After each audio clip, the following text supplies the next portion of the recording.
Hello बच्चों, आज हम पढ़ने जा रहे हैं व्यवसाय अध्ययन का सेकंड अध्याय प्रबंध के सिद्धांत और इसका पहला पार्ट देख रहे हैं हम। प्रबंध के सिद्धांत का अर्थ किसी क्षेत्र में व्यवस्थित ढंग से कार्य संपन्न करने के लिए कुछ नियम, ढंग व परंपराएं होती हैं। उनका पालन करते हुए कार्य संपन्न करने से काफ़ी सुविधा होती है। आप जानते हैं किसी भी कार्य को अगर हम व्यवस्थित ढंग से करें और नियम परंपरा के अनुसार करें तो कार्य अच्छे ढंग से संपन्न हो पाता है। अतः इन्हीं परंपराओं व नियमों को हम सिद्धांत कहते हैं। प्रबंध के क्षेत्र में प्रभावी प्रबंधन व्यवस्था प्रबंध की सफलता हेतु मान्यताओं एवं नीतियों के आधार पर कार्य किया जाता है। उन्हें हम प्रबंध के मार्गदर्शक गाइडलाइंस कहते हैं। प्रबंध हेतु बनाए गए इन मार्गदर्शक बिंदुओं को प्रबंध के सिद्धांत कहा जाता है। अर्थात जिस कार्य को करने के लिए हम कुछ नियम, ढंग व परंपराएं के अनुसार कार्य करते हैं, उन नियमों का पालन करते हैं, वह प्रबंध के सिद्धांत कहलाते हैं। आगे हम देखते हैं परिभाषा। हेनरी फ्योल के अनुसार प्रबंध के सिद्धांत स्थिर नहीं होता अपितु लोचपूर्ण होते हैं, जिनका प्रयोग बदलती हुई विशिष्ट परिस्थितियों को ध्यान में रखकर किया जाना चाहिए। हेनरी फ्योल का यह कहना है कि प्रबंध के सिद्धांत विज्ञान के सिद्धांत की तरह स्थिर नहीं होते, मतलब फिक्स नहीं होते कि जो एक बार बना दिया गया वही सिद्धांत कार्य करेंगे, ऐसा नहीं होता। अपितु प्रबंध के सिद्धांत लोचपूर्ण होते हैं। इनमें आवश्यकता अनुसार फेरबदल किया जा सकता है और उसमें परिवर्तन करना संभव होता है, जिनका प्रयोग बदलती हुई विशिष्ट परिस्थितियों को ध्यान में रखकर किया जाना चाहिए। हेनरी फ्योल का कहना है कि प्रबंध के जो सिद्धांत होते हैं उनका प्रयोग हमें विशिष्ट परिस्थिति को ध्यान में रखकर करना चाहिए, अर्थात किस स्थिति में कौन सा सिद्धांत लागू किया जाए इसका ध्यान रखा जाना चाहिए। प्रबंध के सिद्धांत की प्रकृति, लक्षण, विशेषताएं। पहला पॉइंट है प्रबंध के सिद्धांत की प्रकृति का सार्वभौमिक अनुप्रयोग। सार्वभौमिक अनुप्रयोग का तात्पर्य है सभी जगह उसका प्रयोग होना। सार्वभौमिकता से हम आशय उस सत्य से निकालते हैं जो सभी जगह कार्य आते हैं, जैसे व्यावसायिक क्षेत्र, गैर व्यावसायिक क्षेत्र, सभी जगह समान रूप से लागू होती है। प्रबंध के सिद्धांत में यह गुण होता है कि वह प्रत्येक संस्था, जैसे व्यवसाय, गैर व्यावसायिक, शिक्षण संस्थाएं, सरकारी कार्यालय, खेल का मैदान, कृषि क्षेत्र, सेना, क्लब, समाज, सभी को अपने उद्देश्यों को प्राप्त करने हेतु लगभग एक समान सिद्धांतों को अपनाना होता है। प्रबंध के सिद्धांत क्योंकि सार्वभौमिक प्रकृति के होते हैं, अतः हर तरह के संगठन में ये सिद्धांत लागू किए जाते हैं, इसलिए कहते हैं प्रबंध के सिद्धांत सार्वभौमिक अनुप्रयोग के होते हैं। सभी जगह प्रबंध के सिद्धांत प्रयोग में लाए जाते हैं।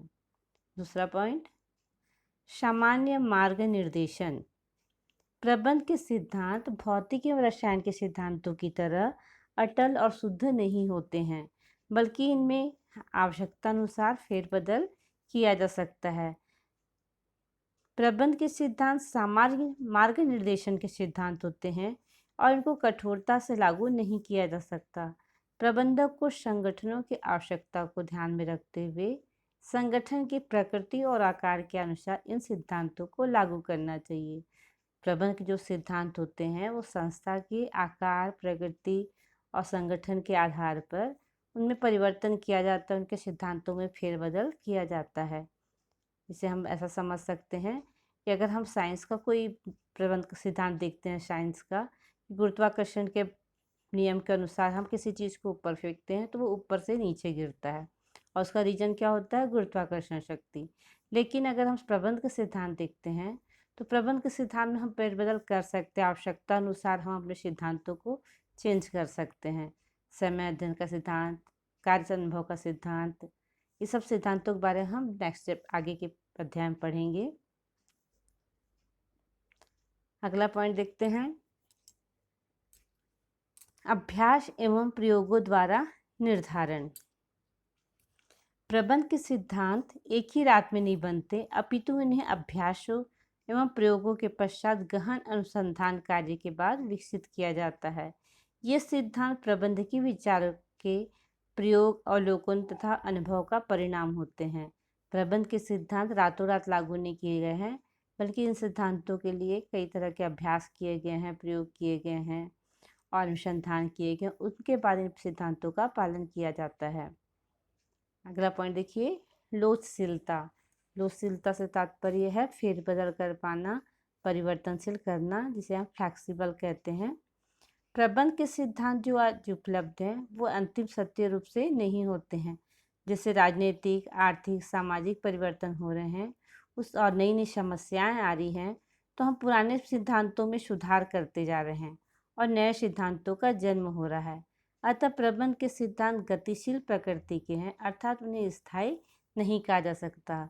जैसे अभी वर्तमान स्थिति में कोरोना के कारण विद्यालय का जो प्रबंध सिद्धांत है वो लागू नहीं हो रहा है, वो कार्य नहीं चल रहा है। स्थिति के अनुसार उसमें फेरबदल किया गया है, इसलिए कहा जाता है प्रबंध के सिद्धांत लोचशील होते हैं। खासतौर पहले क्या होता था कि हम जून से हमारा सेशन स्टार्ट होता था, जून से अप्रैल तक, और वो अभी क्या हुआ है प्रबंध के कोरोना बीमारी की वजह से अभी डिस्टर्ब हो गया है। तो हम उसके अनुसार अपने जो हमारे सिद्धांत हैं, स्कूल के जो सिद्धांत हैं उसमें हम फेरबदल कर दिए हैं, हम ऑनलाइन पढ़ाई कर रहे हैं। ये क्या है, लोचशीलता है, हमारे सिद्धांत में फेरबदल हो गया है। आगे देखिए 5वां पॉइंट, मुख्यतः व्यवहारिक। प्रबंध के सिद्धांत का संबंध सीधे सीधे किससे होता है, मानवीय व्यवहार से होता है। ये सभी संगठनात्मक स्तरों पर काम कर रहे लोगों में अच्छे संबंधों का होना सुनिश्चित करते हैं। ये संगठनात्मक उद्देश्यों को प्राप्त करने के लिए मानवीय और भौतिक संसाधनों में भी संबंधों का निर्माण करते हैं। प्रबंध के सिद्धांत का संबंध सीधा किससे होता है, मनुष्य से होता है।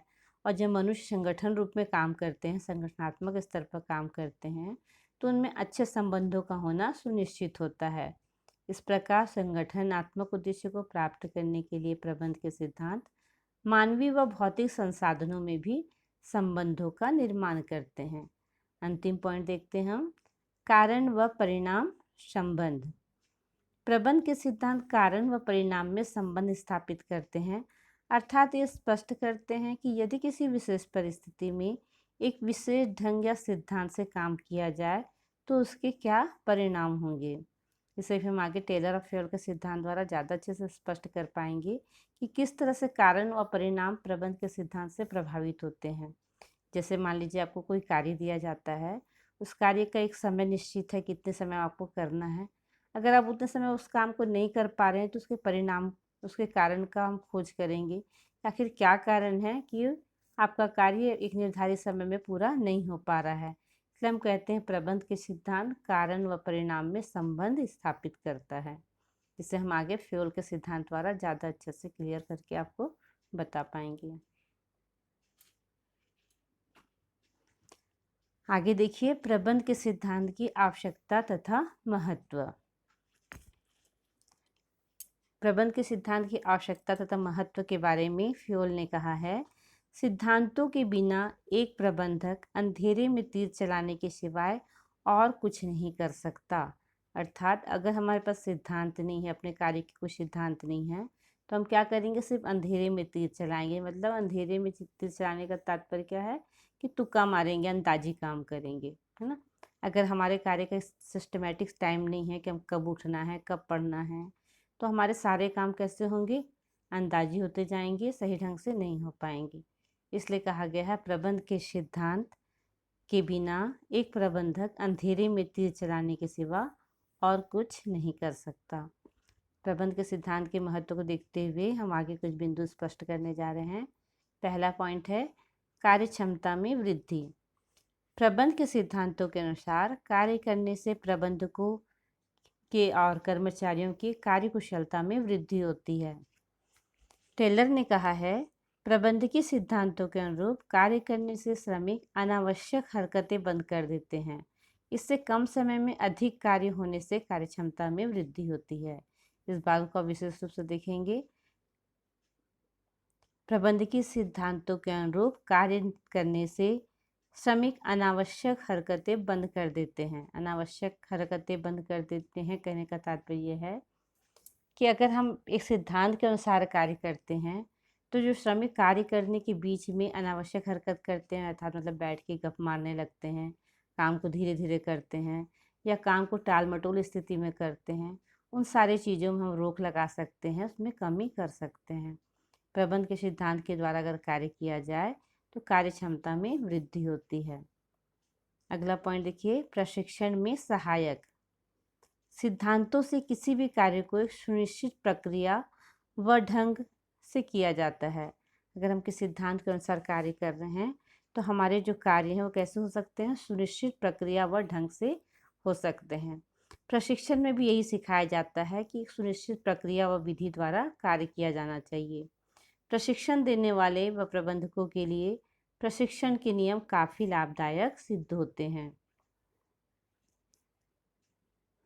जिस तरह से सिद्धांत में यह बताया जाता है कि किसी कार्य को सुनिश्चित प्रक्रिया से ढंग से कैसे किया जाए, उसी प्रकार प्रशिक्षण में भी यही सिखाया जाता है कि हम कार्य को किस तरह से करें, कितने अच्छे ढंग से कर पाएँ, यह हमें प्रशिक्षण में सिखाया जाता है।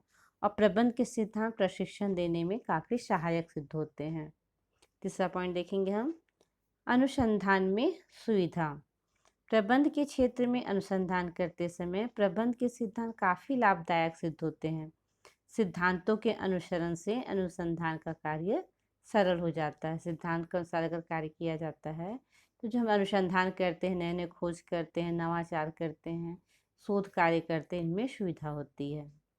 चौथा पॉइंट देखिए, संसाधनों का अनुकूलतम उपयोग। प्रबंध के सिद्धांत संगठनों में जो 5M हम पढ़ चुके हैं पहले चैप्टर में, 5M जिसमें क्या क्या आता है, मैन मनुष्य, मेथड विधि, मशीन और मटेरियल, और एक और क्या होता है, मुद्रा मनी, है ना। इन पांचों चीज़ों का उपयोग करके साधनों का अनुकूलतम उपयोग प्रबंध के सिद्धांत द्वारा किया जा सकता है। प्रबंध के सिद्धांत संगठनों में जो हम 5M जानते हैं, इन 5M का और आपस में और जो संसाधन होते हैं उनका आपस में समन्वय स्थापित करता है और बेकार के अपव्ययों को रोकता है। इसका अनुकूलतम उपयोग सुनिश्चित करता है। इसी बार फिर से बता देती हूँ, शायद क्लियर नहीं हो रहा है। संसाधनों का अनुकूलतम उपयोग में प्रबंध के सिद्धांत द्वारा 5M जो हम जानते हैं, मनुष्य, माल, मुद्रा, मेथड, है ना, इन सभी चीज़ों का सही ढंग से उपयोग हो पाता है। पांचवा पॉइंट देखते हैं, सामाजिक उत्तरदायित्व को पूरा करना। प्रबंध के सिद्धांत के द्वारा सामाजिक उत्तरदायित्व को पूरा करना आसान होता है। संगठनात्मक उद्देश्य की प्राप्ति के लिए दिशा निर्देश दिए गए रहते हैं, उसके अनुसार कार्य करना प्रबंधकों की कुशलता में वृद्धि करके सामाजिक उत्तरदायित्व को पूरा करने में प्रबंधकों का सहायता करते हैं प्रबंध के सिद्धांत। सामाजिक उत्तरदायित्व को पूरा करने में संगठनात्मक उद्देश्य को की प्राप्ति के लिए दिशा निर्देश के रूप में कार्य करने हेतु प्रबंधकों की कुशलता में वृद्धि करने के लिए प्रबंध के सिद्धांत आवश्यक होते हैं।